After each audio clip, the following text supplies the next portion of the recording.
We're about to go live here and talk about the Georgia-Alabama game. We're going to talk about everything. We're going to have Jordan Hill join us after the fact as well. We're going to jump to a quick break right off the rip, but we're going to talk about everything that we saw from Georgia-Alabama.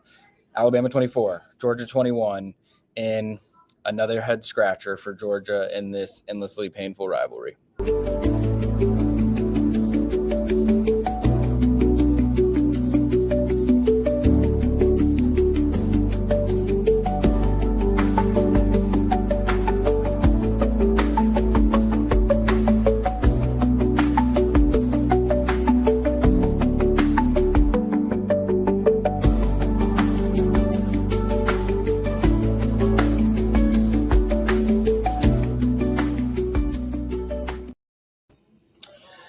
Welcome in to another episode of the Junkyard Dawgcast. I am your host, Benjamin Wolk, for now by myself, possibly joined by Jordan Hill after the Kirby Smart press conference, possibly joined by Kip Adams as well. Olivia Sayer is down there meeting with Kirby Smart and players, and we're here again. I don't know how much there is to be said about this rivalry at this point. Alabama's won 9 out of the last 10 or 10 out of the last 11. Alabama wins on neutral sites. Alabama wins in Tuscaloosa. Alabama wins in Athens. And I think when we talk through this game and how it got to this point, this one's as head-scratching and unbelievable as many of the others before it, but it happens so frequently that maybe we should just get to the point of believing anything is going to be possible, and one way or another, Alabama is going to be able to pull this one out. We're going to go through some stats. We're going to go through some key moments from the game, obviously, that likely decided the outcome of this one. And I think when we talk about a lot of those things, it's going to be a little bit dumbfounding how it is that we are here again talking about another somewhat unthinkable Georgia loss to Alabama.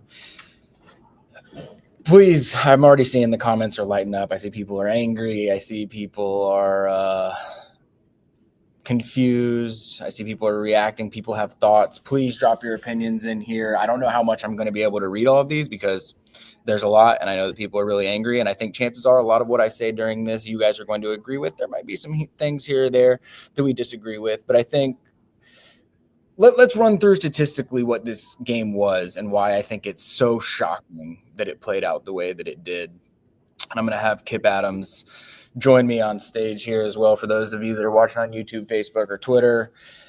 Kip, I'm about to run through some of the stats in this one before we get into some of the key moments and how it happened, because I think, look, Alabama did some things well offensively. We know that Ty Simpson had a pretty good day, 24 of 38 passing, 276 yards and 2 touchdowns. He looked like a future NFL quarterback to me. He was sharp. His arm talent is really impressive watching it live. He had a good day. And still, I think that if you said that stat line with a lot of the other things that played out in this game, you could have lived with him doing that, because Alabama only rushes for 117, which isn't nothing, but at 3.1 yards per carry, you're going to be able to live with that in most Georgia-Alabama games. I think that if you told Kirby Smart pregame that's what you're going to do, stopping the run, he's going to feel pretty good about that.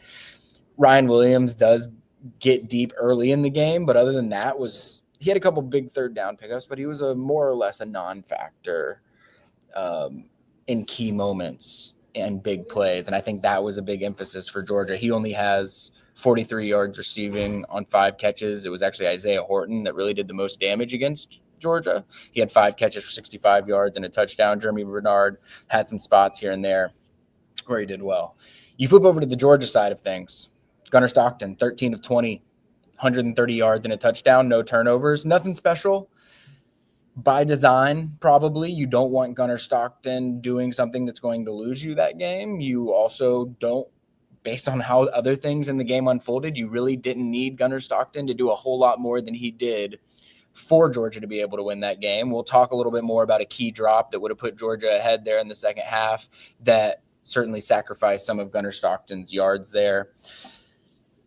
Running game's a mixed bag. How do you want to look at it? Georgia rushes for 227 yards. Again, if Georgia rushes for 7 yards per carry against Alabama, and I think it was like 9 yards per carry before that sequence down there when Georgia decided not to kick the field goal, which we'll get into that as well. Georgia running for 7 yards per carry. I mean, Chauncey Bowens averaged 10 yards per carry, 12 carries, 119 yards, a touchdown. He had a full-on coming out party, partially because he's here for the moment, partially because Nate Frazier's fumble, which we will talk about more, kind of took Nate Frazier out of the lineup. I don't know how much or when we'll see Nate Frazier again. That was certainly a doghouse type of fumble from Nate Frazier. And so he only has 4 carries for 30 yards before the fumble. You know, we'll talk about some of the key moments that I just mentioned, but you can look at a few of them and they were scoreboard altering. Receiving wise, Colby Young, 4 catches for 59 yards, 1 touchdown. I thought that he was really, really good. Zachariah Branch has a huge catch on 3rd down on that final drive or second to last or last drive that ends up stalling out. Doesn't have a huge game other than that, but had that big moment. Receivers were relatively non-existent other than that. 1 catch for London Humphreys for 9 yards, 1 catch for Jacoby White-Helton for 5 yards. Not a whole lot going in the passing game. But when you look at it, I mean, yeah, Alabama outgained Georgia by 40 yards.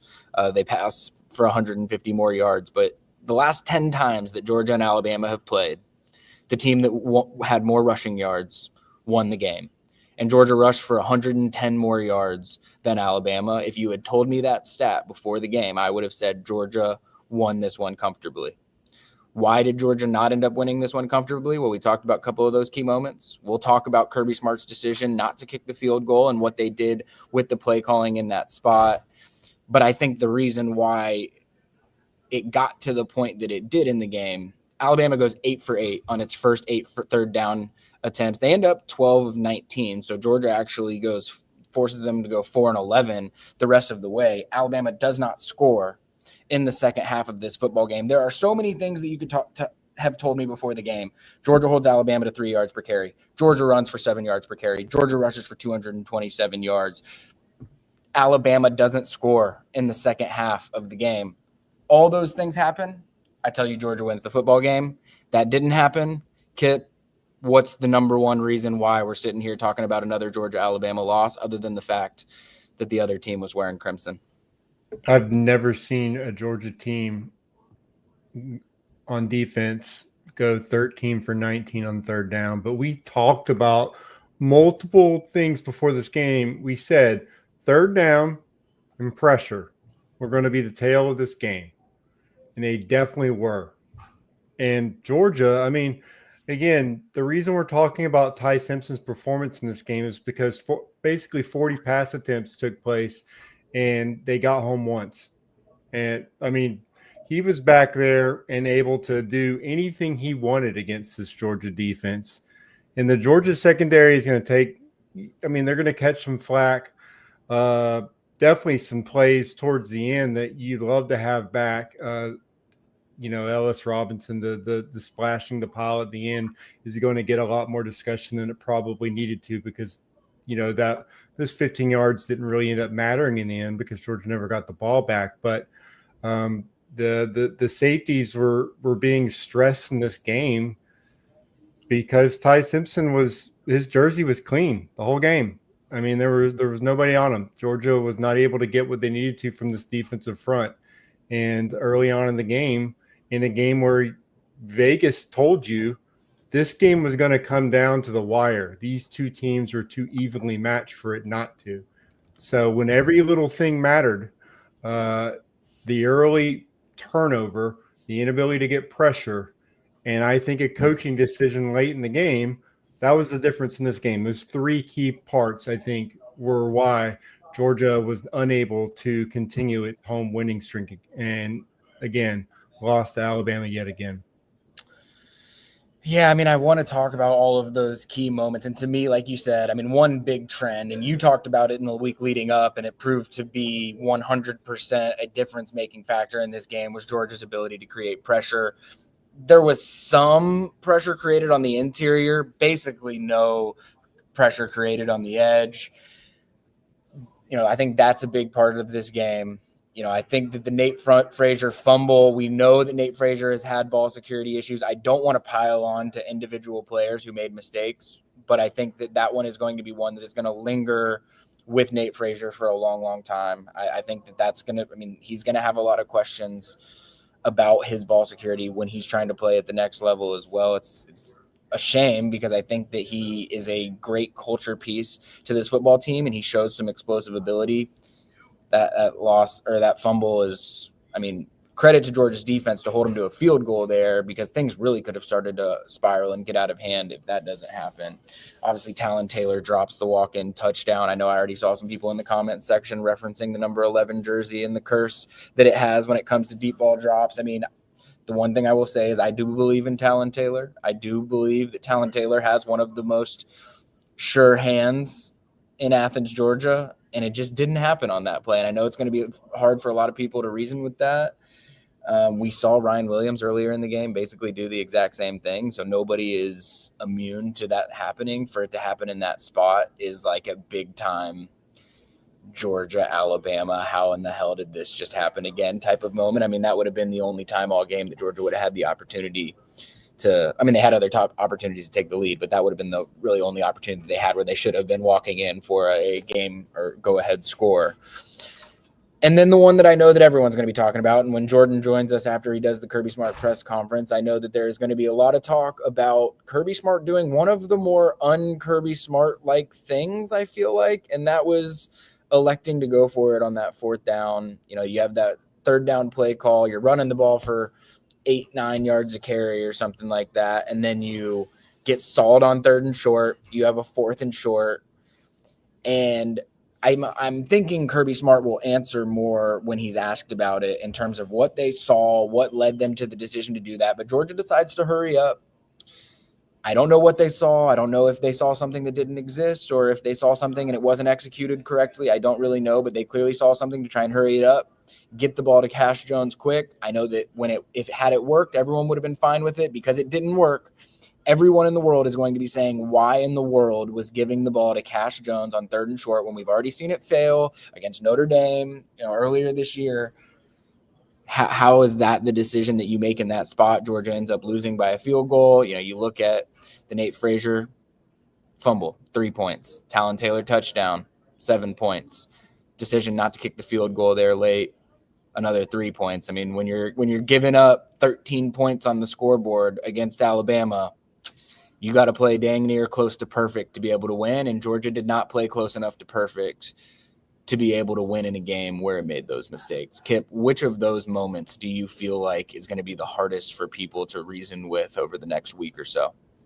I think it's going to be hard not to talk about the Cash Jones play. And it's not just going to that play, because I'm sure Kirby is probably going to say, we did that a couple of times. If correct me if I'm wrong, that they actually did the same play against Tennessee and got 4 yards and then 8 or 9 yards the both times they did it against Tennessee. So they probably saw similar looks. But the point is that Gunnar Stockton was close enough to the first down to where you should not have hurried up to the line of scrimmage. You had no reason. You thought you had him in a certain look. I get it. But if you take your time and let them review the play, it's probably a first down. And if not, you have the opportunity to kick the field goal and get the point. So it's kind of like multiple decisions that, you strung those together and it ended up being the wrong call. But like I said, I think going to Cash Jones, it's not just going to Cash Jones either. He had not touched the ball in the game. And you just mentioned, this is a couple plays away from being known as the Chauncey Bowens game. It was his coming out party. You were getting huge chunks of yardage with Chauncey Bowens, and then you were having success in short yardage with Josh McCray as well. He was making it. They were having to make business decisions trying to tackle him in this game. You had them leaning a little bit. Your offensive line had a little bit of a juice there when he was in the game. But you kind of brought in a cold back to make a play. So I think that's going to be one that, Kirby Smart and Mike Bobo are going to have to just answer for that. And obviously, You're not going to get to talk to Bobo anytime soon. So Kirby's going to have to answer for his assistant for that. That's going to be the one that's just fresh in everyone's minds because you lost by 3 points and you were right there. And you have basically the most automatic kicker in the country, if not a top 3 guy. And you did not put the ball in his hands with a chance to finally catch up and keep that momentum going against Alabama.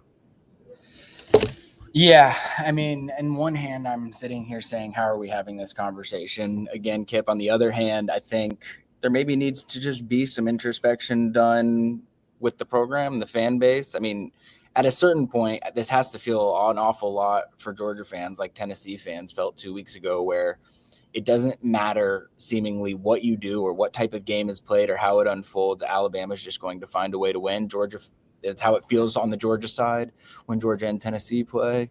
It's how it feels in this one as well on the Alabama side. Kip, is there anything positive that you are able to take away from this one, or is this really just we've got to harp on the negative side of things? I mean, at the same time, early on in this game, it looked like Alabama was going to run away with it. And just like last year, it was a situation where you have the gut check moment where, I mean, the time of possession was off the rails in the first quarter.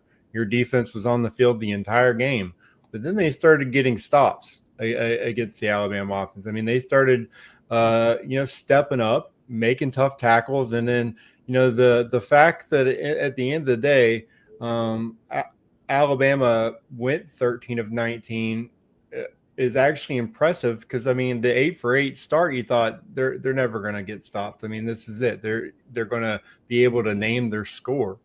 But you held them to 24. You held them scoreless, I mean, for the second half. They didn't score in the second half of this football game. It's crazy. So, I mean, that right there is, I think the game just like, it's just mind-blowing that one touchdown was scored between these two teams in the second half total. There were a lot of points left on the board. You could say for both teams, sure. Alabama missed a fairly makeable field goal very badly. That kick was DOA, one of the worst kicks I've ever seen. But at the same time, I think that is where you kind of go, okay, we can build off this momentum defensively. We held them scoreless. And offensively, again, this was one of the worst rushing teams in the country and one of the worst rushing teams ever for Georgia last season. And you just ran for 7 yards a carry and 230 yards, 2 touchdowns on Alabama. You have found a running back that you can give the ball to double-digit times a game and depend on him. So you've found an answer at running back, and Colby Young is as dependable as they get, and that Zachariah Branch brings something different to the offense. You also, for the most part, your offensive line held up fairly well.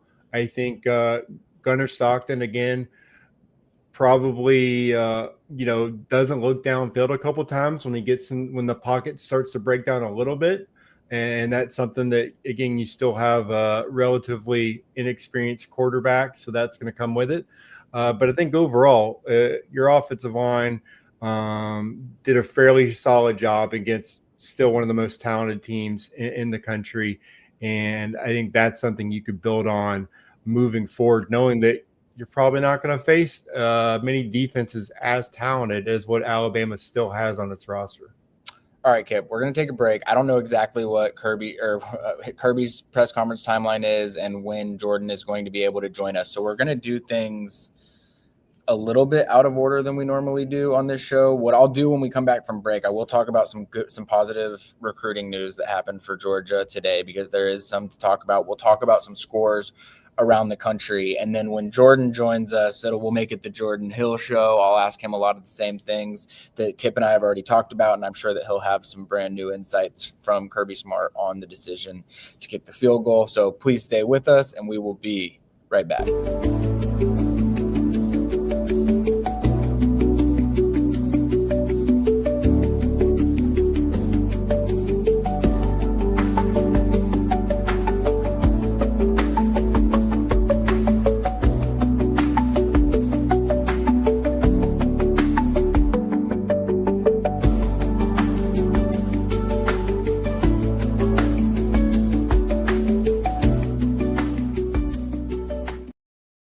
All right, Kip. Georgia lands 2 commitments today, and I know everyone's focused on the Georgia-Alabama game, and we will talk more about the Georgia-Alabama game here shortly whenever we get Jordan with us. But Georgia did have some positive news on the recruiting trail. It was a stacked visitors list. If you aren't already, please go subscribe to Dogs 24/7. We're going to have a ton of recruiting content coming out of this one. We've got we're going to be trying to talk to as many of these guys as possible that were at this game. But there were 2 offensive linemen that committed to Georgia before the game started. Westover, Georgia, Westover High School in Albany, Georgia. Kyson Mallard, interior offensive lineman, 6'5", 310 pounds. He commits to Georgia. Probably bigger than that, Kelsey Adams, top 50 player in the 24/7 sports recruiting rankings, goes to Langston Hughes High School. We know that Georgia is sort of building an offensive line pipeline with Dontrell Glover and Bo Hewley from Langston Hughes. Well, Kelsey Adams is next up. You know, when I talked with Kelsey in the summer, he told me that he was going to commit at some point in October to either Georgia or Tennessee, and he needed to figure some things out early in the season before he decided that. Turns out he didn't need to make it all the way to October. He visited Tennessee 2 weeks ago, visits Georgia today, and he commits to the Georgia coaching staff before the season or before the game began. That's a huge pickup. It's a huge head-to-head recruiting win over Tennessee. Georgia is going to try and go all the way in on in-state offensive linemen in the 2027 class because there are some really elite big body tackles on that one. Kip, I know people they want the doom and gloom podcast. They don't want the sunshine pumping podcast, but for brief sunshine pumping purposes, big pickups for Georgia in the 2027 class to get started. And now Georgia has 4 commitments in the 2027 class. I think if you're a Georgia fan and if you're complaining about offensive line commitments after what you've seen from the Georgia roster and the reshuffling they've had to do on the offensive line, even in this game against Alabama, you saw Micah Morris going down, and you had true freshmen at left or right guard in this game. And I think I don't know. I think there might be some grass touching moments required because the offensive line recruiting is at the top of your wish list if you're a Georgia fan right now, and they landed 2 huge, massive humans from in-state. Again, that's another bonus. I think with recruiting, the landscape that you have right now, you need in-state offensive linemen because you need whatever you can have as far as multi-year commitments from offensive linemen, giving time to developing your program, knowing the transfer portal is available to everyone, and that offensive linemen take longer than other positions to be physically ready. This year notwithstanding, there's true freshmen out there playing out of necessity. So I think an infusion of talent, fusion of in-state talent along the offensive line is nothing but a positive for Georgia's recruiting right now. And yeah, the recruiting class for 2027, I mean, that was a pretty big jump. They're already just, barking out of the top 10 class for the next cycle with those guys. Those are all outstanding guys that they have in the fold right now. And I think those are the kind of guys that you do have a better chance of keeping in the fold. And I don't think it hurts either when you have a guy from Langston Hughes, seeing 2 Langston Hughes offensive linemen starting for Georgia. So I think overall, big win for Georgia on the recruiting trails, and that's an outstanding start for an offensive line group. And you got to get basically 5 every class. I felt like Kelsey Adams and Joshua Sam Appel were kind of must-get types in the state of Georgia. We've seen it before with Juan Gaston or Broderick Jones or Amarius Mims. Like, there are certain types of offensive tackles that when they are in the state of Georgia, Georgia is going to go after them relentlessly to try and get them. Great move by Georgia to be able to add Kelsey Adams early. And I'll admit I don't know as much about Kyson Mallard at this point in time in his recruitment, but we're going to have a lot from them and others coming out of this weekend once we've had a little bit of time to connect with folks. All right, Kip, I'm going to do a quick run through on some scores. Feel free, if there's anything that stands out to you when I mention them, feel free to just jump in and interject. And then Jordan will be joining us here shortly for the folks that are ready to hear from what Kirby Smart has to say about not kicking the field goal there. Number 13, Ole Miss, 24-19 over number 4, LSU. I think LSU was a little bit of a a little bit of a house of cards in terms of how people were viewing them. We'll see. Maybe they're able to recover from this one. They do go on the road and only lose by 5, but felt like Ole Miss was really in control of that one from start to finish. Texas A&M beats Auburn 16-10. It's been a rough week to be an Auburn fan, man. And they did backdoor cover there, though, for those watching at home that have interest in that sort of thing. One of the best games of the day, Tennessee, man. They are going to give people in Knoxville a heart attack this season. Tennessee wins 41-34, their second straight overtime game. They pull it out this time, and that was a wild fourth quarter in that one. Vanderbilt struggles early, gives up a lot of points to Utah State, but ends up winning by 20, 55-35.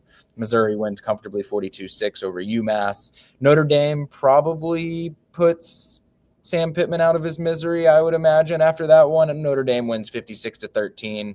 Have no idea why that line was what it was during the week. I think it was like 3.5, 4.5 floating back and forth. And it made some of us question things but Notre Dame takes it to them. South Carolina, a little bit of a get-right game for them over Kentucky, 35-13. Anything out of the SEC slate stand out to you, Kip?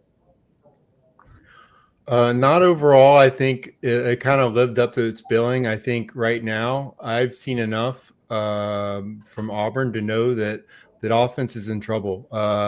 Again, it's Jackson Arnold running for his life out there, but at the same time, he's holding the ball a long time. I mean, what he was doing, it is malpractice what Cam Coleman, his utilization so far. And the fact that he was, again, Jackson Arnold sacked, I think, 7 times in this game. So he's been sacked 16 times the last 2 games. And his offensive line have like 15 false starts in 5 games. It is an offense that is, I think, running on one cylinder right now, and it's really struggling. I don't think there's going to be a get right moment for this offense. I think this is kind of who they are. They've abandoned the run, the running backs completely at this point. They're not using Jeremiah Cobb at all. Damari Alston, they're both alongside Cam Coleman on a milk carton right now. That game kind of stood out to me. That was the game I was watching before Georgia kicked off. So overall, I think you got to be impressed with Trinidad Chambliss. He is who everyone thought Austin Simmons might be. Really impressive performance by him. I think that he's the better quarterback. You just got to go with him at this point. You can't bench him after he throws for 315 yards and a touchdown and rushes for 70+ yards and outplays Garrett Nussmeier. I think that's your guy. You got to roll with him. There was one bad decision late in the game, but he made up for it. And now, I mean, once again, I think Kiffin's found his guy, and they are emerging as a very, very dangerous team in the SEC. You are muted, sir. I'm going, yeah, Jordan just decided to sit down right next to me, so I was thinking I was going to have to mute. So I'm going to run through the rest of the top 25, and then I'm going to tap Jordan in to answer some questions on behalf of Kirby Smart. All right. Quick run through. Number 1, Ohio State wins 24-6 on the road at Washington. Oregon in double overtime beats Penn State 30-24. Sounds like Drew Aller threw a little bit of an ugly pick there to end that one. Indiana, a little bit tighter than it was a week ago against Illinois, but goes on the road, wins 20-15 against Iowa. Iowa State keeps rolling, 39-14 over Arizona. Georgia Tech wins in overtime, 30-29. Wake Forest tries to go for 2 in the first overtime. Don't get it. Georgia Tech wins. We already did that. Vanderbilt, Illinois, 34-32 over USC. That was a fun one there to end that one as well. And for those of you that weren't awake or paying attention, on Friday night, Virginia upsets number 8 Florida State in double overtime, 46-38. Only top 25 game ongoing right now. Colorado actually leads number 25 BYU at halftime. All right, enough recruiting positivity talk. Enough looking at the national landscape. We are bringing on Mr. Jordan Hill, who was just down at interviewing players, probably more importantly at Kirby Smart's press conference. And I'm not going to lead with a softball, Jordan. I'm going to go straight into it. What did Kirby Smart say about why he decided not to kick that field goal, went forward on 4th down, and what happened with that 4th down play call? Well, the biggest thing from what Kirby had to say was the fact that it wasn't so much the decision to go for it on fourth down as that he felt like that was pretty much a given. It was a matter of going with tempo, which Georgia wound up doing, versus trying to slow down, which they felt like would give Alabama an opportunity. So he said, it was asked later on about Cash Jones being the guy, and Kirby pointed at the fact he was in on third down, which is no surprise given that's his role. He's a third down back, and this was pointed out, and I would like to go back and watch film. Kirby said this: if they block that play right, Cash has an opportunity to get to the outside. I think Juan Gaston is the one who missed a block, so there's that side of it, but Kirby defended it, and again, his biggest thing was not so much the decision. He basically said there was no decision. They were gonna go for it on fourth down there.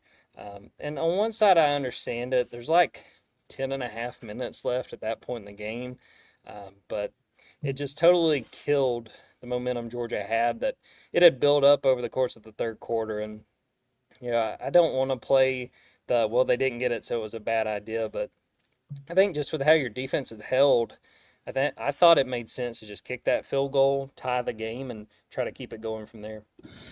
So if I'm hearing you correctly, what you're saying is that in no way, like Kirby Smart fully believes, bought into, and still agrees with the decision to go for it, which I don't disagree with. It was an aggressive play. I think it's very un-Kirby like, but that sounds like he is still convicted about the decision to go for it on fourth down. Yeah. I think the only thing was whether they were going to hurry up like they did, or if they were going to maybe sub guys out. Because the question was asked later on about not getting Josh McCray the ball on that play, and Kirby pointed to the fact that he wasn't in on third down. That the personnel was what it was because they decided to go with tempo on fourth down, and because that's who was out there at the time. So can't say I'm really shocked. I didn't expect Kirby to try to backtrack and say, well, we should have done this. He felt good about the decision. It was just one that didn't pay off for Georgia. Okay, that's interesting. Kip and I have talked a lot about everything else that unfolded in the game. We talked about that decision. We talked about the Nate Frazier fumble, the Talon Taylor drop, the 8-for-8 start for Alabama on third downs. I'm not going to ask you to recap everything that you took away from that game, but from Kirby Smart and players, what are the one or two biggest takeaways that you feel people would want to know about? I think the biggest thing, there was a lot of conversation between the players and also Kirby about just starting games faster. I mean, you saw that in their near loss to Tennessee. They went in overtime, and you saw it today, and it killed Georgia. You did not give up a point in the second half. It's one of the easy things we can go back to, but Kip, if I would have turned to you on Thursday and said, Alabama's not going to score after halftime. I mean, is there any world where you say, oh, Georgia lost that game? You just tack on Georgia's going to run for over 110 yards more than Alabama. They're going to average, almost 7 yards a carry with 2 touchdowns. And Gunnar Stockton's not going to turn the ball over. I mean, every single one of those things seems like Georgia covers, and maybe even my score prediction holds true with all those factors involved. So I think in the end, it was you go to the Taylor drop, you go to the fact that Kirby didn't take the points, and you also just add in the fact that Georgia got no pressure whatsoever throughout the game, no consistent pressure. I think that is how you combat those things. And then again, like Ben pointed out, I think we're going to be talking about that Nate Frazier fumble for a while, because I think that's going to be the aspect of this game that has a lasting impact on how Georgia's offense operates the rest of the season. The only other things I would just add in quickly, Kirby harped on it. CJ Allen, who we talked to, harped on it. Third down, got to play better on third down. Some of the message was about turning the page. Kirby made the point that like this is just sort of the nature of college football right now. That he said before there's not going to be undefeated teams, and I hate taking the fourth game of Georgia season and talk about what it means for the playoff. But your margin for error just shrank, and we've seen what Ole Miss has done. Texas right now, the offense doesn't look good, but the defense looks really good. You wouldn't be shocked if they came into Athens and played you close. Florida, by the time you play that game, may have nothing to lose and just do what they can. Auburn's getting in a very similar position, and you're going to have to play them on the road.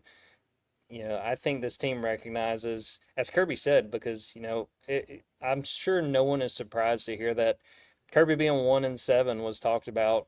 1-7 against Alabama was talked about in the post game, and he said, that doesn't matter. You can't let a loss like this one beat you twice, which I totally agree with. But the fact of the matter is that Kirby Smart cannot beat Alabama. He's beat them one time in 8 tries, and I'll say this much.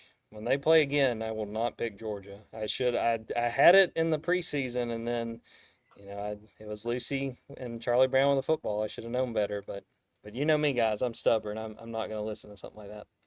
Well, when we talked about this game early in the week, I think that a lot of what we talked about as concerns played out. Kit brought up the pass rush. I wasn't concerned about Georgia on third downs, and I wasn't concerned about Georgia when it came to turning the ball over, but third downs and turnovers decide these games, and ultimately a fumble deep in Alabama territory or deep in your own territory, and then Alabama, what they were able to do in that first half on third down, I think just was way, way too much to overcome. All right, guys, we've talked about a lot here. I don't think that we need to harp on too much more. I will ask each of you, kind of give me your one big takeaway in terms of what do you feel like this means for the rest of Georgia's year? I'll go first and just say that this secondary has to start games stronger. I mean, you think about, I'm sure you guys talked about this because a lot of the conversation is about Talon Taylor not making that catch, but first drive of this game, they almost have an explosive to Ryan Williams that would have been a walk-in touchdown. I mean, the secondary has to straighten up, and saw a lot of DeMello Jones in that second half. I didn't realize this. Credit to Dog Nation's Connor Riley for pointing out Daniel Harris didn't play at all. And Kirby talked about the fact that he had been dealing with a groin injury, but I don't really think that was so much the reason there. That's my big thing. I don't hit the panic button on this team. Alabama played a really good game, especially that first half, but the secondary just cannot come out and start these games the way they are. But again, it goes back to that pass rush too. You can't give a quarterback like Ty Simpson that kind of time because he picked Georgia apart and he deserves a lot of credit, and he made the plays that Alabama had to win this game. What about you, Kip? Yeah, I think they're going to have to look at some personnel changes at the edge position because you're not getting what you need, whether it's, Gabe Harris, Quintavious Johnson kind of made a play or two there late. But you're going to have to change some things up there at that position specifically, even if it means you just got to play Chris Cole there full time because we're not going to just talk about sacks, but he's the one that got home. He's the one who consistently gets pressure at that position. You might have to eat it as far as setting the edge and try to make up for that in run defense. But you're either going to have to play him there or you're going to have to consistently start blitzing from the inside because the defensive front across the board is not getting what you need to get right now in order to help the secondary that has shown, okay, there is a time limit as far as how long they can either handle zone or hold and man. And if you're going to go to zone a lot more, you're going to have to get more consistent pressure so that quarterbacks don't just sit back there and pick you apart because now the blueprint's out. They've seen it. They've seen back-to-back weekends where quarterbacks for the most part are able to, pick their target against Georgia's defense. And I think that moving forward, if Georgia's going to have a chance to get to Atlanta or play postseason football, that's going to be the key for Georgia's season right now is again affecting opposing quarterbacks more. Yeah, I'll agree with kind of what both of you all said. I think Georgia is kind of who Georgia is defensively at this point. I think you're going to have questions about that cornerback 2 spot for most of the season. Who should be there? Who's going to be in that spot? I think we're going to see a lot of rotating over the next couple of weeks to try and figure that out.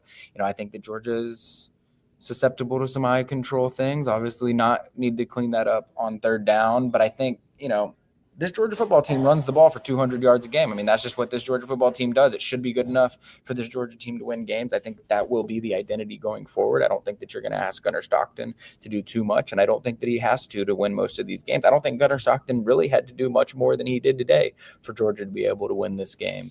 It just didn't happen that way. So appreciate everybody who watched us or listened. Well, I guess watched us live.